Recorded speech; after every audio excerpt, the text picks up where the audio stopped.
sidang penonton yang dirahmati Allah Subhanahu wa taala, bagaimana kita mengatakan bahawa solat adalah asas kemenangannya? Kalau kita melihat daripada Isra Mi'raj Rasulullah sallallahu alaihi wasallam, Allah sendiri berfirman, iaitu mengatakan dengan perkataan subhana. Artinya subhana ni maha suci Allah, satu. Yang kedua, maksud lain ialah kita mesti bertasbih. Jadi subhana asal daripada perkataan puji-pujian untuk Allah dan tasbih. Jadi ini pun adalah sebagai tanda kemenangan kita. Dan kemudian allazi asra bi'abdihi laila. Jadi waktu malam adalah waktu untuk kita sebenarnya berehat. Tetapi bagi orang yang bersiap siaga untuk mencapai kemenangan, jadi waktu malam itulah ia macam overtime. Overtime itu maksudnya boleh mengulang kaji ya, kalau orang akan periksa. Ataupun kalau orang yang akan menghadapi peperangan, waktu malam itu mereka berjaga-jaga. Dia tidak akan tidur. Demikian juga orang yang akan menjadi ahli syurga, maka waktu malam inilah untuk menambah amal ibadah punca kemenangan. Jadi itulah antara lain. Singkat saja perkataan itu sudah dapat kita huraikan. Subhanallazi asra. Ya, asra iaitu diisrakan Rasulullah sallallahu alaihi wasallam daripada Masjidil Haram ke Masjidil Aqsa. Kemudian bi'abdihi artinya seorang hamba. Jadi kita ni sebagai hamba Allah Subhanahu wa taala, mestilah kita ni merasakan kita ni betul-betul hamba. Dengan berserah diri sebulat-bulat kepada Allah Subhanahu wa taala. Kalau orang yang indah berserah diri ni adalah orang-orang yang sombong, orang-orang yang tidak mau taat kepada Allah, dan contohnya orang-orang yang binasa seperti yang sudah kita lihat, dengar dan baca di dalam Al-Quran, seperti Firaun ya. Semuanya musnah. Kemudian lagi Qarun yang tidak mau taat kepada Allah, dan banyak lagi contoh-contoh yang lain, semua disebutkan di dalam kitab Al-Quranul Karim. Jadi itu adalah penerangan tentang ayat Allah Subhanahu wa taala sebagai hamba Allah. Jadi kalau kita mengaitkan dengan sembahyang, kita lihat lagi bagaimana sembahyang itu asas kemenangan. Kalau kita lihat daripada permulaan azan sudah dikatakan sebagai kemenangan, di mana asal azan itu adalah Rasulullah sallallahu alaihi wasallam mengatakan bahawa mulakan azan dengan takbir, artinya Allahu Akbar. Artinya kita ini membesarkan Allah Subhanahu wa taala. Pertama. Kemudian lagi apabila sudah dikatakan takbir, kita ni mengangkat tangan sebagai rukun ya. Rukun Allahu Akbar. Artinya di sana takbir itu tadi kita ni hands up kita ni mengangkat tangan sebagai satu berserah diri dan tidak mau buat apa-apa masa itu kecuali hanya kepada Allah Subhanahu wa taala. Jadi itu satu perkara. Kemudian lagi dalam kita ni bertakbir itu mesti kita ni ada niat. Niat ini adalah sangat penting kalau ini dasar sembahyang. Artinya dalam apapun perbuatan kita, bekerjakah, amal hariankah, untuk kita ni menuju kemenangan itu mesti ada niat. Niat itu bukannya niat kerana apa? Kerana Allah Subhanahu wa taala. Niat kita ni ikhlas kerana Allah, bukan kerana kita ni kan minta puji, kita ni sembahyang, ataupun kalau kita ni bekerja, kita ni kan minta puji, macam tu. Jadi niat ini mesti ada dan betul-betul ikhlas. Kalau kita ni ikhlas, barulah kita ni akan mencapai kemenangan. Sebab kalau kita ni tidak ikhlas, amal ibadah kita ni tu hanya akan dilempar balik ke muka kita ni di hari kiamat. Dan kemudian kalau kita ni tidak ikhlas, amal ibadah kita ni tu akan diketawakan oleh syaitan, iblis, dan kemudian itulah menyebabkan apabila seorang itu sembahyang tetapi sembahyang tidak dapat menyelamatkannya daripada perbuatan keji dan mungkar, sebagaimana firman Allah Subhanahu wa taala bahawa sembahyang adalah mencegah keburukan dan kemungkaran. Jadi kita sudah faham di sini bagaimana sembahyang asas kemenangan apabila kita ni mengikut rukun-rukun sembahyang itu tadi. Iaitu takbir pertamanya. Dan kalau kita melihat lagi, sembahyang dimulakan dengan azan, yang dimulakan dengan Allahu Akbar, takbir, kemudian diakhiri juga dengan takbir. Kemudian lagi, kalau kita lihat di sana, dalam sembahyang, sesudah takbir, kita ni bersyahadat. Kemudian lagi, kita ni dalam azan, Bilal akan menyeru kepada hayya 'alas salah, artinya marilah kita sembahyang. hayya 'alal falah. Artinya orang-orang sembahyang sahajalah orang yang akan menuju kepada kemenangan. Jadi kalau orang yang lambat-lambat ataupun indah sembahyang sama sekali, maka mereka inilah antara lain orang-orang yang lalai. Lalai ini ia tidak akan mencapai kemenangan. Jadi itulah antara lain kenapa sembahyang adalah asas kepada kemenangan kita ni. Mudah-mudahan kita ni semua faham dan dapat menghayatinya, insya-Allah. InsyaAllah. Jadi apabila kita menyebut ataupun kita mengimbas kembali akan tajuk kita sembahyang asas kemenangan, bermakna yang jauh lebih istimewanya adalah sembahyang ataupun salat ini merupakan kunci syurga. Maka selamat jika kita sempurna melaksanakan salat kita dengan sesempurna-sempurnanya, maka bermakna sempurnalah juga ibadat-ibadat yang lainnya. Jadi mungkin dapat Ustazah huraikan mengenai perkara ini. Jadi kalau kita melihatnya, sembahyang adalah kunci syurga. Jadi apabila sudah sembahyang kunci syurga, kunci sembahyang pula ialah kebersihan. Artinya kita ni mesti bersih pada badan, pada pakaian dan pada tempat. Apa arti bersih pada badan? Bersih pada badan ialah memang kita ni ketahui badan kita ni bersih daripada makanan-makanan yang haram. Sebab kalau seorang itu makan makanan yang haram, doanya tidak akan diterima oleh Allah Subhanahu Wa Taala dan sembahyangnya juga tidak akan diterima oleh Allah Subhanahu Wa Taala selama 40 hari. Dan walaupun demikian tidak diterima, tetapi ia wajib juga menunaikan ibadah sembahyang itu.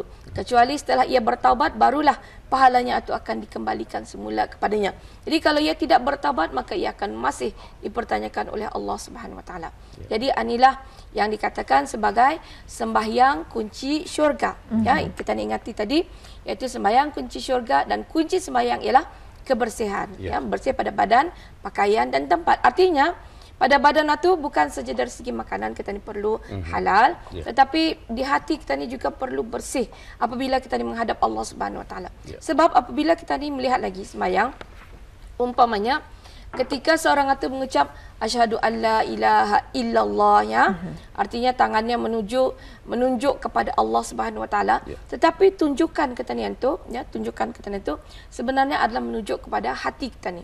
Hati kita ni perlu ada kebersihan, ya, perlu ada sebulat-bulatnya tidak ada perasaan ataupun sifat-sifat yang dengki di dalam hati setiap umat Islam. Barulah insya-Allah ianya akan menepati kunci syurga Allah Subhanahu Wa Taala. Artinya di sini kalau kita melihat sembahyang kunci syurga, artinya kita ni melakukan sembahyang itu tidak ada orang lain yang akan dapat melakukannya, kecuali yang disembahyangkan, yang kalau sudah tidak ada lagi. Jadi artinya di sini sembahyang ini tidak dapat dibayarkan oleh orang lain.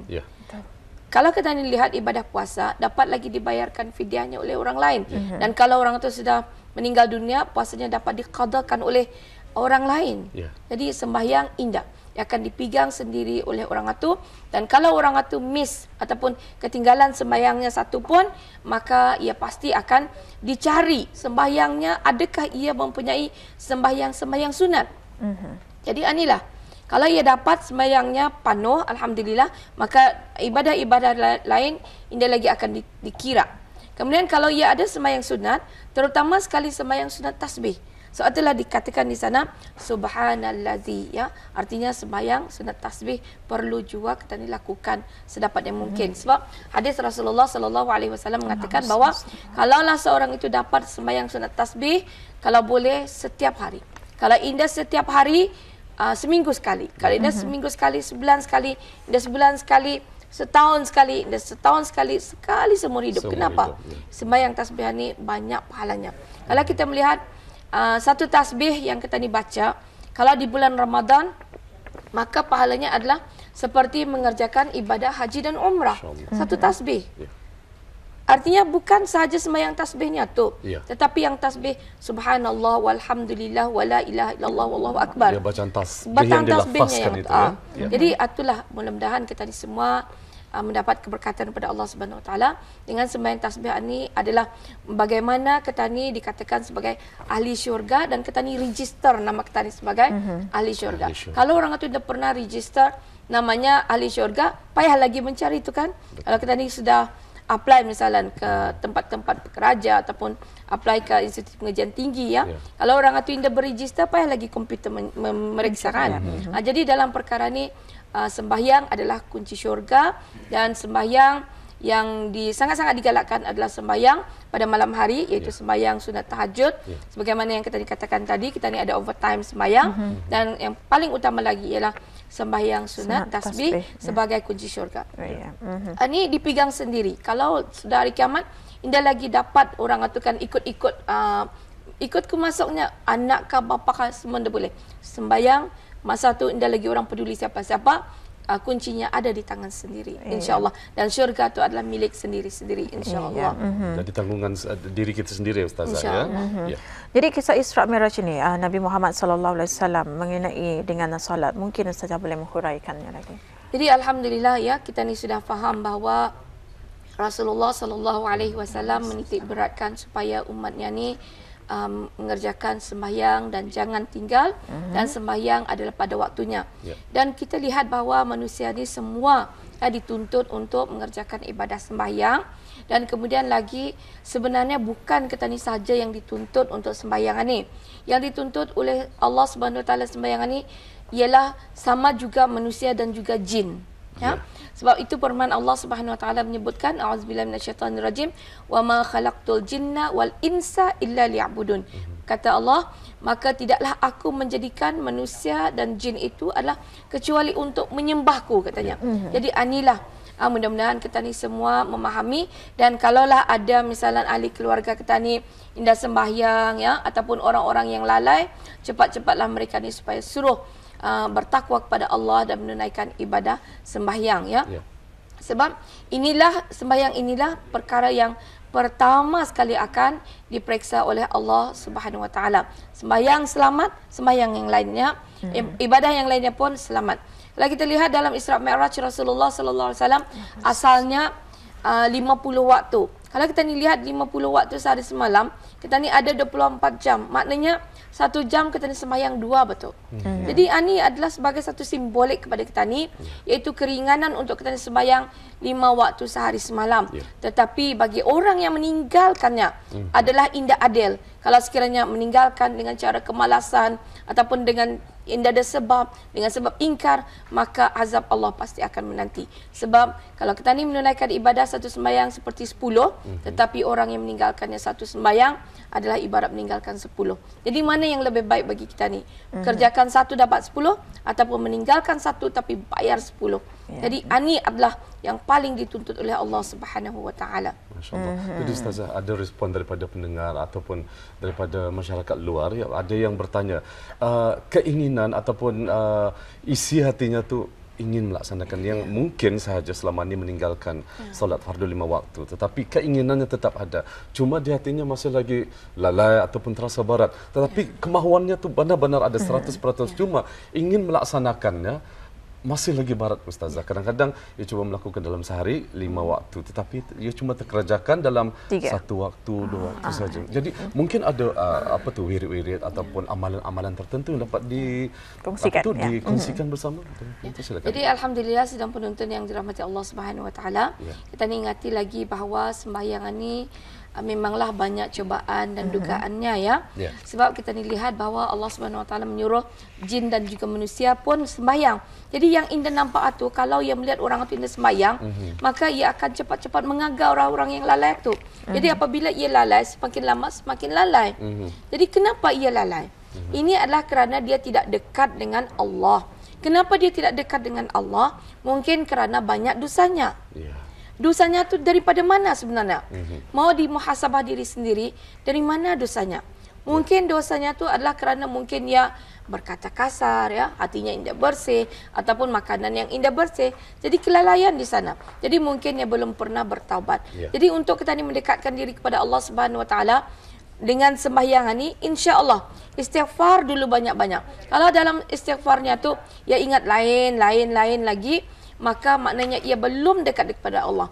Tetapi kalau ia sudah istighfar dan terus ingat kepada Allah, maka insya-Allah ia sudah dekat dengan Allah. Dan apabila ia sudah pernah sembahyang, ia akan merasa kemanisan sembahyang, dan dia tidak akan meninggalkan sembahyang lagi seumur hidupnya, insya-Allah. Dan insya-Allah ia akan menjadi orang yang bersyukur, dan dia akan menambah dengan sembahyang-sembahyang sunat yang lainnya, insya-Allah. Terima kasih Ustazah. Satu penjelasannya cukup padat dan juga mungkin insya-Allah dapat kita jadikan sebagai satu ilmu dan juga pengisian ya. Tepat sekali. Sesama kita. Terima kasih kita ucapkan kepada Ustazah, iaitu tetamu kita yang mulia Ustazah Hajah Rogayah binti Bagawan Pihin Khatib Datuk Paduka Haji Abdul Wahid, iaitu Ketua Unit Counselling Pegawai Perkembangan Agama Bahagian Penyebaran Dakwah Pusat Dakwah Islamiah. Terima kasih.